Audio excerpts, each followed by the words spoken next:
Hey everyone, welcome to the 25th episode. Woo, woo, woo. Sorry, I should have had fireworks going off in the back and of the Way It Is, the podcast hosted by me, Luca Andolfato with Remax Service First Realty here in Kingston. First thing I'm going to do though, before I even get started, I got an email yesterday from my daughter, and she is celiac, and May is National Celiac Awareness Month. And I think the 16th is actually National Celiac Day. So for any of those that actually suffer from that, which my daughter does, just wanted to give a shout out for that. So today, this podcast is going to go in two parts. What triggered it was one, some of the guests I was trying to line up couldn't make it happen this week. So that's kind of plan B-ish a little bit. But what I decided to do, given, of course, the craziness that's happening in our marketplace and everybody getting these snippets of information, some with context, some without context. But Remax recently published, paid for and published a report on home renovations and the renovation industry in Canada. And it came out with some pretty interesting statistics, which I'm going to share with you momentarily. So it sort of got me thinking that, because I deal with clients every day that are buying properties, that need renovation, clients that are calling me, asking me what renovations they should do, if they're going to stay in their home. The whole reason why people are buying homes and staying in them has changed, and that fleshes out here, or plays out in this report. And then I wanted to segue, because they're kind of first cousins, is the building world too, because there's a lot of people, we're seeing a massive influx of people coming in from other centers, buying up waterfront property especially, but also just vacant land in general to build that house. That's still something that people still want to do. That's on their bucket list. Everybody wants to sort of have their home, if you will, designed their way and with the things that they want in it.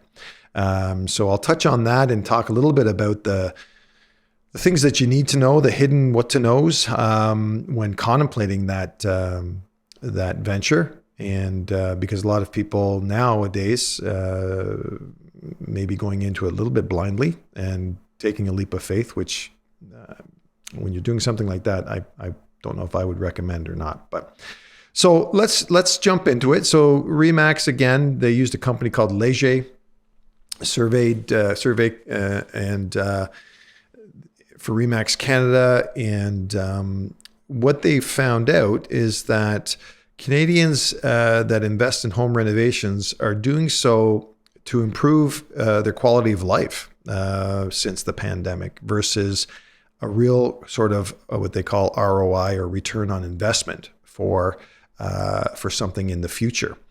The challenging Canadian housing market conditions have put additional importance onto home renovations.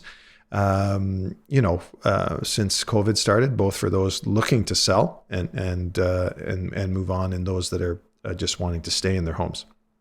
So they said that more than half the Canadians that renovated their home in 2020 with the intention of living in it, 29% again did so to enhance their lifestyle for non-essential reasons, so aesthetics, recreational purposes, and 29% for essential reasons, safety and maintenance. Only 16% said they renovated to increase the market value of their home in order to sell within the next 1 to 3 years, which was pretty interesting, actually. So, and then I'll just go on, because there's some statistics here, not to bore you with statistics, but these are the things that sort of got fleshed out of this. So 70% of Canadians stated that redesigning larger spaces such as kitchens or washrooms, when it came to renovations, these were the best yields or returns on investment, and Canadians saw these as the best renovations to undertake.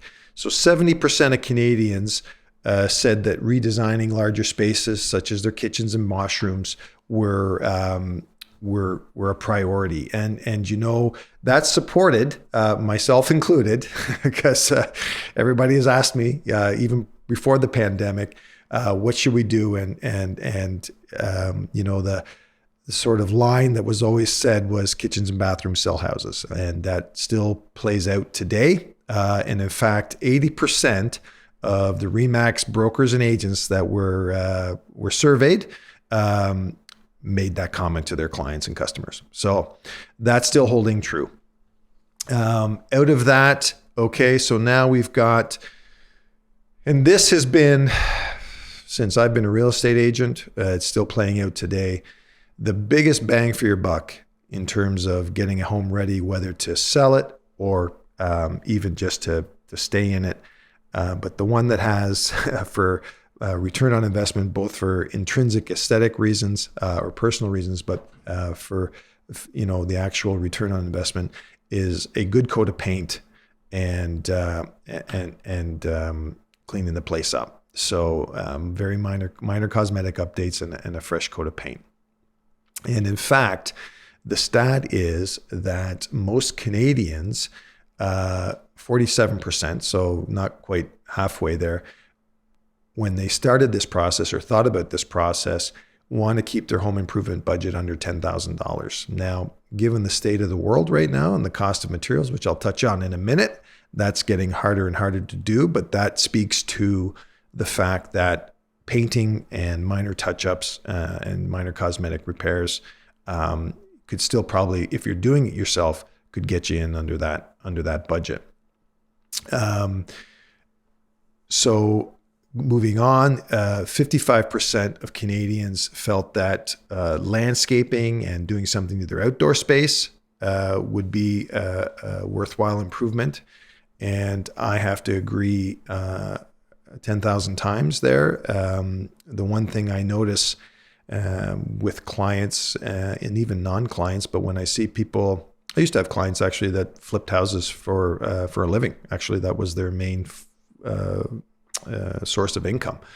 And I always stressed to them, and I stress to people now, outdoor landscaping and aesthetics get always overlooked and underestimated. And more now, and people always focus their majority of their money and their time in the indoor stuff, which stands to reason, of course, but then they ran out of money or ran out of steam and then didn't do anything to the outside. And I can tell you, and I'm sure most of you, it doesn't come as a surprise, that when you pull up to a house, curb appeal still has a big factor in terms of, and now because of the digital world that we live in and everything, all the shopping is done online. Outdoor aesthetics and curb appeal play an even larger role now in terms of, drawing or getting someone's attention and making them want to go inside the home and do the virtual tour, aside from where the house is located. 50% of Canadians stated that changing their home layout, including adding rooms or knocking down walls, was important. And 32% of Canadians stated that updating their decor and furniture was an important factor. 49% of Canadians prefer to contract out most or all of the renovation work. That's getting harder to do. Good contractors and tradespeople are very hard to come by these days. Trying to get yourself in a queue and booked for work is becoming increasingly challenging. Excuse me. And that goes with the builders and the building side as well. I may have touched on it in a previous podcast, but if you approach one of the larger tract builders in town, the Caricos or Tamaracks of the world, just had clients have to undertake their online lottery to even get to be spoken to have a chance to reserve their spot.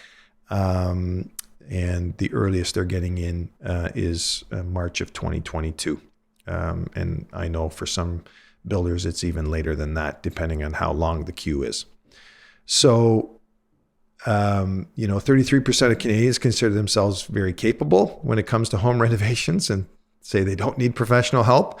I guess that speaks to the proliferation of the DIY movement over the last decade or so. And of course, the bane of my existence, HGTV. and YouTube videos of people telling everybody else how to do something. You know, that's just my pet peeve, HGTV. I've probably commented on it before, but you know, that's not reality TV. I'll just leave it at that. So if somebody wants to have the debate with me, I'm happy to have that outside of this forum. So again, I thought that was a timely, of course, report that came out. And it sort of speaks to what, again, this whole world. I was just talking to a friend of mine, Mike Braby, who's the owner operator of Aubin Windows and Doors here in town, because I wanted to get his sort of take on it in 2 cents. And he calls it a bizarro world we're living in, but we've all heard these stories about the supply chain and what's happening in the world. And so here's a local company, been around for 30, 40 years, if not longer. And that just since January on some of the products that he's trying to get, the increase has been 16%, just since the start of January this year, over 30 to 40% since before the pandemic. Supply chains are all screwed up. It's amazing how now the world has become so integrated in how products move around it, that it took a pandemic to highlight what happens when one of the dominoes doesn't fall properly. Take, for instance, that weather catastrophe that happened in Texas a couple of months ago, where they weren't prepared for it, never have been prepared for snow or inclement weather like that. And that now has created a shortage of a special chemical that goes in polyethyl urethane or whatever, which helps make foam insulation. Out of Texas comes this resin that plumbers use to adhere and seal PVC piping, which I'm told plumbers can't get much anymore. I'm told you can't even get a toilet in certain instances, in certain Home Depots or Lowe's or in this region. Anyway, so that just speaks again. I'm kind of going all over the map, and not to sound like I don't want to certainly come across as rambling, but one of those things, just to bring it back full circle, back to this report and home renovation, it's still a good idea. I think the focus has changed. Obviously, that's relevant. Plays out in this report, in that people's main focus and goal now is how to live in your home now that you're stuck in it, for 14 months now, and how you're going to use your space, and how you're going to use your outdoor space, and what are you going to do to it to make it your home away from home, because you're not taking any trips, you're not getting on a plane, you're not going to a resort, you're not going to an Airbnb anytime soon, someday for sure. But I think the specter's been cast too, in terms of, well, after COVID, what is the next pandemic, right? Because that could be a reality too. So I'll leave it at that, and then I'm going to switch gears, like I said, and go into this building component. And this one, I don't need my glasses. I don't need to look at paper. But it's triggered also by a call I had from some clients after the insurance podcast. Actually, they saw it, and they immediately called LNA, which was fantastic, and had a person come out to update their insurance needs, which I thought was fantastic. So at least one couple listened to the podcast. But the other thing was, I sold the property to these clients, I want to say close to 20 years ago, and they've still lived in the home, and they are probably the exception to the rule now, where they stayed in the same home. They both have good jobs, and they've worked diligently. They've saved a ton of dough not traveling. And what they've done is they've paid down their mortgage, and now they're thinking retirement's a couple of years away, and what are they going to do with this asset? And they turn their attention to, hey, we've always wanted to maybe buy a piece of land, some acreage out in the country, have our, build our home, have our nice quiet space, which is a fantastic idea. but you just need to make sure that you got all the right pieces in place. So we had a conversation, and it certainly opened his eyes in terms of the things that you kind of need to know and should know if you're going to embark on that journey. So one of them is, obviously, depending on location and where it is you want to be, that's going to affect the type of property you're looking at. And I know some people might say dirt is dirt, but that's actually not the case. We live most of, north of Kingston, Frontenac County. We're in the heart of the Canadian Shield here. So we've got some pretty interesting topography in and around Kingston. Hence one of the reasons why I think when the glaciers retreated, we have some of these fantastic waterways and lakes in and around us, right? But you have to be careful in terms of choosing a lot, and especially even more so when it's waterfront, and that brings with it its own set of challenges and requirements. But you want to make sure first and foremost that the zoning of the property will allow you to build a residential dwelling. And so what stems from that is that not all rural land or vacant land north of the city has a residential zone. Most properties, though, will allow you to build a residential dwelling, but depending on the road that it's on or how you access that land is going to determine whether your home is zoned to be year-round home or 3-season. And where that will play an impact is if you're trying to mortgage the property, because lenders will have different requirements in terms of thresholds, if it's a year-round or on a year-round municipally maintained road versus a private lane versus all those kinds of things. So something to consider. The other thing, though, which I've seen, and there's more and more agricultural land coming up for sale, and you want to be very careful there because different municipalities have different restrictions when it comes to agricultural land.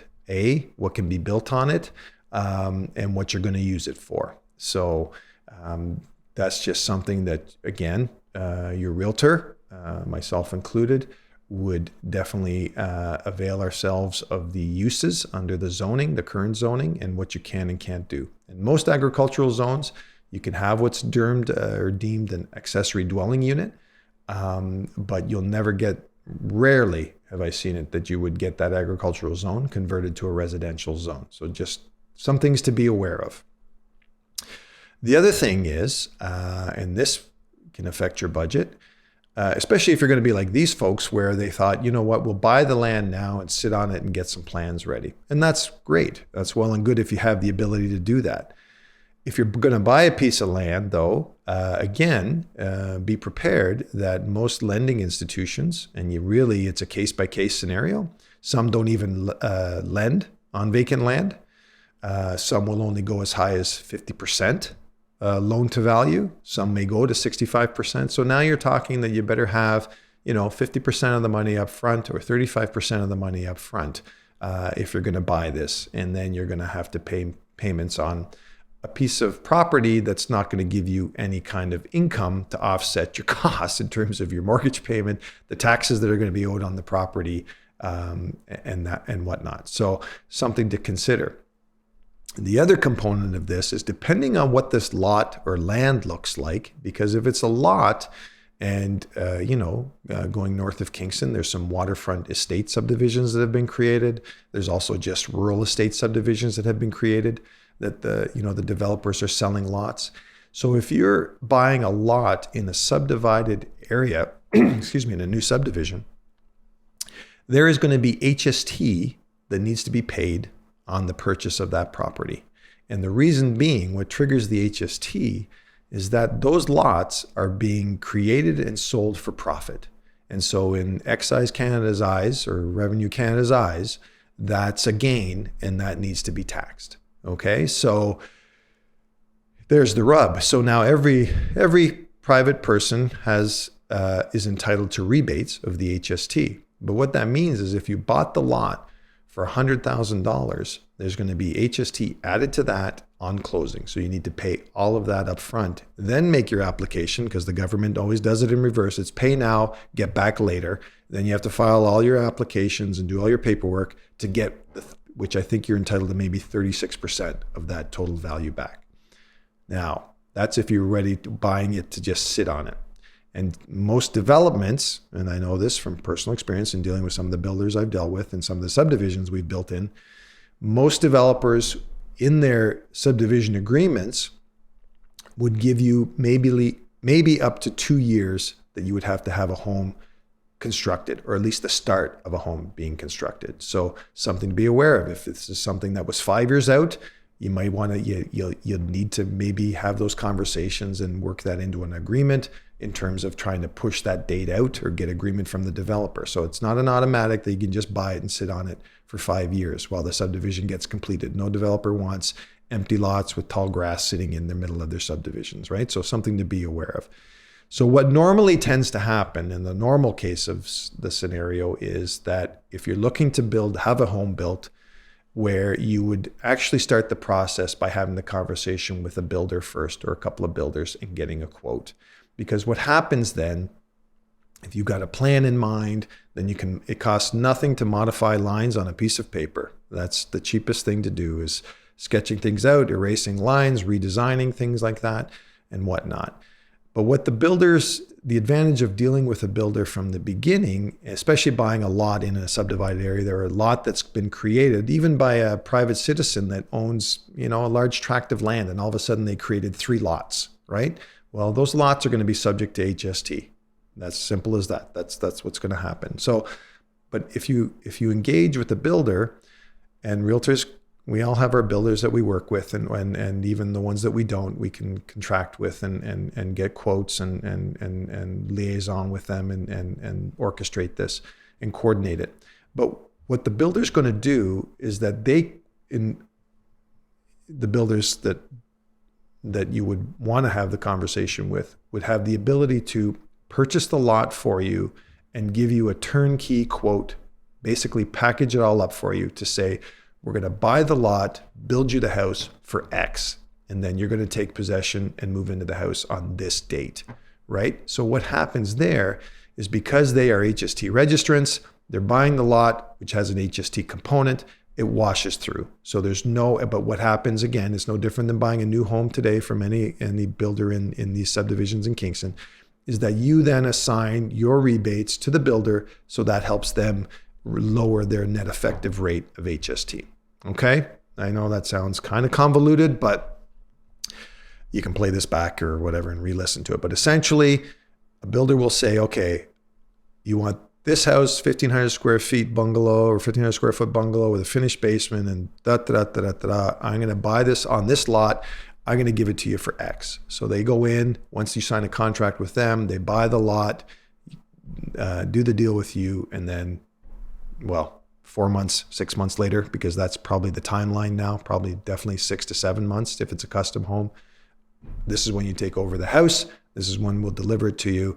You assign your rebates to us, and there you go. And now, for financing purposes, it's as if you're buying a resale home. So there's no more having to buy the lot, finance that. And I know if there's lenders listening to me, I would say that they would agree with me. But construction mortgages are probably the worst, most cost prohibitive, onerous things you can ever get involved with.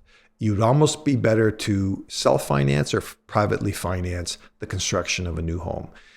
The reason why construction mortgages they're cumbersome and they're expensive, because if you did that and you owned the land and you contracted with a builder to build your home after the fact, and you got the mortgaging for it, there's stages that the mortgagee or the lender will release funds to the builder. There's usually called 3 draws. The first draw doesn't happen till walls are up, or foundations in, walls are up, house is closed in, windows, doors, and a roof. Then they give them 30%. Okay? Next draw, you got to do all the wiring, all the plumbing, all the drywall, pretty much close to finishing, to be candid with you. Then they do the next draw. Then the final draw, of course, is all the final finishings, occupancy permit, and then they release the rest of the funds. Every time that happens, the house has to be reappraised. The mortgage that's on there has to be discharged, All the paperwork's got to be redone. You got to get your lawyer involved, re-register the encumbrance, and everybody takes their piece, including the bank. So you've got legal fees, you've got administrative fees, you've got appraisal fees, and the interest rates aren't as good as just walking in and saying, I want 1.45 or 1.55 on a variable rate. No, it's not regular interest rates. It's usually prime plus a couple of points for construction mortgages. And it's all about managing risk on the lender side. So something to be aware of. Unless you got a rich family member or wealthy family member that can self-finance or finance it for you at family rates or something like that, I would really try to stay away from construction mortgages. And I would hazard a guess that most lenders may cringe that I'm saying that, but probably behind the scenes, I'd say all would probably agree with me. They're just unwieldy, not a good tool. So yeah, so there you go. So you've done your house. You're thinking about buying a lot. You're thinking about building your own home, and then of course, selecting a builder comes with its own set of criteria. Not every builder will go to every area. Local builders, and especially now during the pandemic. And this is not a slight against builders at all. I think it's human nature, and we would all be guilty of it. Trades included, and that's going back to the renovations, trying to find tradespeople now to do your work. Everybody's picking the lowest hanging fruit right now. That's just stands to reason. That's just what happens right now, right? It's the jobs that are the easiest in the closest proximity, the ones that they can bang out and get on to the next one. Well, builders are no different right now, right? They're taking the contracts that they know are lucrative, are within their geographical sphere of travel. They can coordinate their trades easier. So you're going to be hard pressed to get a local builder that's going to build you a house 40 minutes north of the city. And if they agree to do it, I'm going to tell you this right now, they're going to make you pay for it. That's for sure. They're going to add quite a bit of something to the bottom line. With that, I'll segue quickly because I know I'm running on a bit and I'm trying to make this sound as interesting as possible. But to quote, everybody always used to ask me, well, what's your builder charge per square foot? Everybody had this figure of dollar per square foot, which was usually a benchmark in terms of assessing if you could afford to build a new home or not. And so, and the tract builders of the world, the Caricos and the Tamaracks and the Bars and those in town, the price they quote on their new homes in the green. Sorry, I misspoke there. Green, we represent them here at the brokerage, and I certainly didn't mean to leave them out of the conversation. But their turnkey price includes the land. Now that's because they were part of the development and secured the lots at the beginning or created the development by themselves, right? So they own the land, they control everything, and so they're able to give you a turnkey package price for their plans that they're offering. For a builder that is buying a lot on your behalf or maybe doing the odd custom house, today, given the uncertainty of the supply chain and materials and the cost of materials, which have increased between 30 and 40%. Okay. And just a quick little digression. I got on the Home Depot site today before this podcast. OSB, which is the sheeting board, it's the composite material, is clocking out or booking out at $50 a 4x8 sheet. So pre-pandemic, that same piece of material was somewhere between $8 to $14 a sheet. So think about that for a minute. So now all of a sudden, when you need 100 sheets of this stuff, you can understand how the math extrapolates. So basically now the number that we're tossing around for builders, which 20 years ago was like $100 to $1 a square foot, is roughly anywhere between $300 to $400 a square foot. Yep. So basically $350 a square foot. Okay. And that doesn't include the dirt in most cases if you're having a home custom built. Okay. That's just the cost to actually build the structure on the land. So a 1,000 square foot house at $350 a square foot is $350,000. Double that, you're at $700,000. Then add in the price of the lot. Okay, and if the lot's $300,000, you're at $1 million or $1,050,000. If you're at, so that's where it comes from. So those are the realities, and I just wanted to touch on some of these things because I know everybody, like I said, people have way too much screen time these days.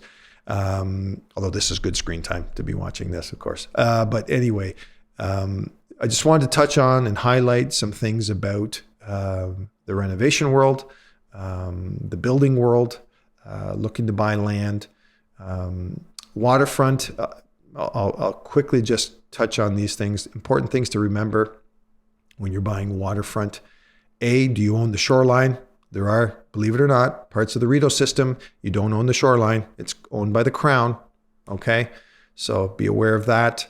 If you're buying just the land, any municipality now, depending if there's an existing structure, but if without an existing structure, you have to be a minimum of 30 meters away back from your shoreline before you start constructing something. And then you better hope your lot's big enough to accommodate a septic tile bed system and a well, which all have to triangulate within so many feet of each other spatially when you're laying out the design of a home. So those are just really, I'll throw that out there to plant the seed to get the mind working, because it's not just as simple as saying, let's go get a piece of waterfront land or a lot or acreage and let's build a house. Okay, there's just a lot more involved. So happy to answer questions if that's of interest to you. Happy to share this report with you if that's of interest to you. I should probably tell my assistants to post the link on my website, which I will do right after I'm done this. And and then next week will be a guest. I've got a couple lined up, which I think are going to be pretty exciting. So I'll just tease you with that. So thank you for your time. Thank you for listening. I hope you found it interesting. That was the big, exciting 25th anniversary show. So, and we'll catch up with you next week. Talk to you later.